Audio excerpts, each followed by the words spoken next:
What's up everybody, I'm Josh Elkin, and today I'm making falafel and homemade pita. Let's get on with the recipe. Cracking this recipe open, starting off with some homemade pita bread. What the heck is pita bread anyways? Well, let me give you a quick little breakdown. This explanation is coming directly from the pita Wikipedia page, and pita is a family of yeast leaven round flatbreads baked from wheat flour. Common in the Mediterranean, Middle East, and neighboring areas. It includes the widely known version of an interior pocket, also known as Arabic bread, and other names, as well as the pocketless version, such as Greek pita, which is used to wrap souvlaki. The Western name pita may sometimes be used to refer to various other types of flatbreads that have different names in their local languages, such as numerous styles of Arab bread. Now, all of that, I'm doing none of it. I'm not using wheat flour, and I'm not even baking it. I'm using regular, over-the-counter, all-purpose flour, and I'm pan-frying these bad boys, which will give us a little bit of a different consistency, but will still give us that famous pocket. All right, now for the actual falafel. Now first, what is a falafel? Well, it's a deep-fried ball or patty made usually of ground chickpeas or ground fava beans, which I always thought were the same thing. Wait a minute, now that I think about it, I'm getting chickpeas and garbanzo beans. Who makes these names up? So, to this food processor, I got some diced up shallots, some garlic, some parsley, a little bit of cumin. Then we're gonna add the garbanzo beans or chickpeas. The key here is to not blend everything to a paste, but rather a coarse powder. Not powder, what the hell are you even saying? Coarse consistency, that's what I meant. Now in my falafel journeys, I've had patties, I've had sort of like little torpedoes, and I've had balls.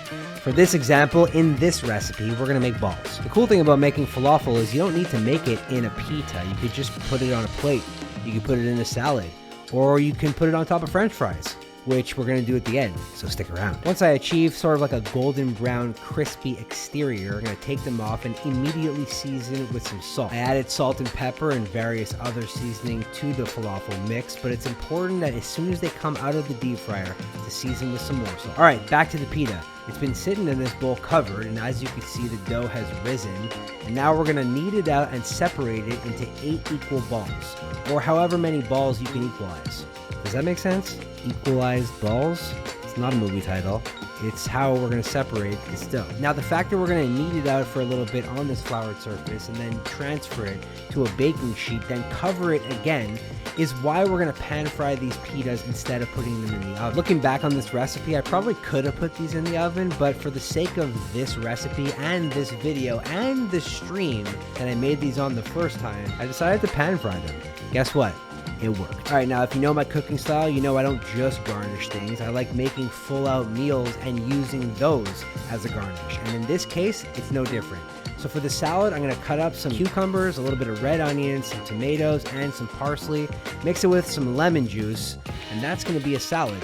But in this case, it's gonna be the condiment for these falafel sandwiches. Okay, back to the pita, and I promise you this is the last quote-unquote back to the pita move that I'm doing this entire video. I'm gonna flatten out these balls to a manageable size and then pan fry them. It's like 3 minutes on each side. And what's gonna happen is the steam on the inside of the dough is gonna sort of release and create a bubble, which is effectively going to be the pita pocket. For the sauce element for the pita sandwiches, I'm going to make a garlic sauce, aka a toum, which is a sauce prepared using garlic as the main ingredient. Now normally it's super intense, lots of depths of garlic flavor, and usually the garlic flavor is determined by how much garlic you're going to use. In this case, I think I'm using 10 to 15 cloves. Like I said, it's pungent. Okay, time to build the falafel sandwich. I'm cutting the pita in half, and then some of these opened up perfectly, and some of them needed a little bit of help via my knife. No problem there. Well, what else can I make with falafel? Falafel poutine? For the falafel poutine, it's less of a poutine and more of like just falafel fries, but that's just semantics. I'm using some Yukon Gold potatoes that I'm gonna batata haraify. What the heck am I even saying? Well, that's a potato dish, usually seasoned with a whole bunch of herbs and some lime or lemon juice, and I'm gonna do that and apply the exact same procedure to French fries. Whoa, all right, let's just start, okay, with the falafel. Not only did I make pan-fried homemade pita bread, but I also made a beautifully awesome, super well-balanced cucumber, tomato, onion salad, kind of like the garnish for this pita. and some incredibly easy and super tasty falafel balls. But to pull it all together, you know, you need a condiment to enjoy your sandwich, and I made some homemade tum. Now, what is tum?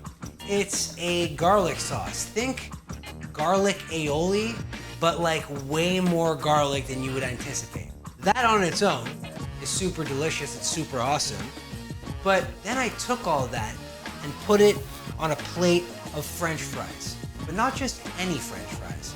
I attempted to make a French fry version of batata hara, which is basically like a parsley, cilantro, dill infused roasted potato. I took the idea of that, made French fries out of it, then took all of the things from my falafel and added it atop this. And that's how you take a regular recipe and you flip it on its face to make another recipe.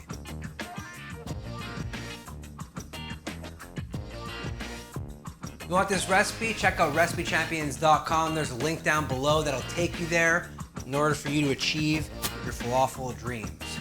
I hope you guys enjoyed this recipe and this video. Leave a comment down below letting me know what else you want me to make and what else you want me to make out of what else you want me to make.